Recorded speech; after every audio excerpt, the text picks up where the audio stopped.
Today's lesson is on simplifying exponents. Write an expression using positive exponents for 2 to the negative third power. When you have a negative exponent in math, we do not want negative exponents. So anytime you have a negative exponent, we're going to have to turn it into a positive exponent. When you have a negative exponent, we're going to write it as a fraction. So this is 2 to the negative third power over 1.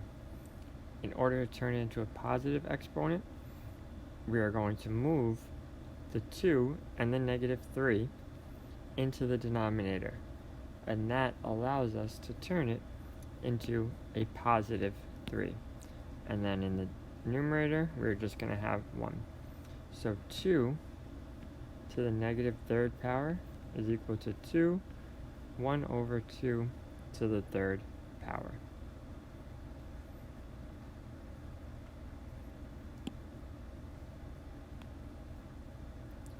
The second question, write an expression using positive exponents for 1 over 3 to the negative 7th power.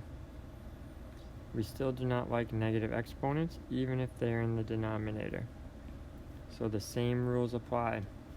In the previous problem, we moved the base and the negative exponent to the denominator to make it positive. In this case, we are going to move it into the numerator. So it could become 3 to the 7th power. And then there's nothing left over in the denominator, so that is going to become a 1. Anything over 1, you can just make it whatever's in the denominator. So it could be 3 to the 7th power.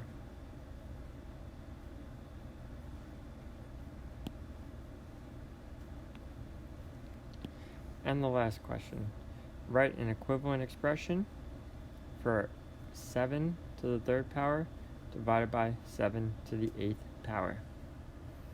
So in this case, we already learned our rules for dividing yesterday. We have our 7 because the base is the same, and it would be 3 minus 8.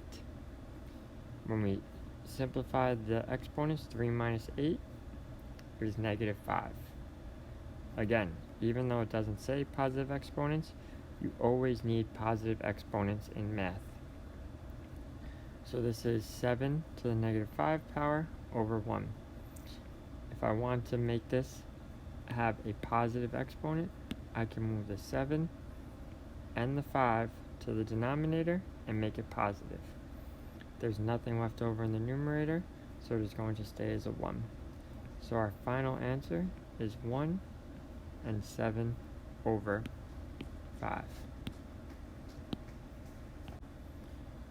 To show why this is true, we can write our numerator 7 times 7 times 7, and then our denominator is 7 times 7 8 times.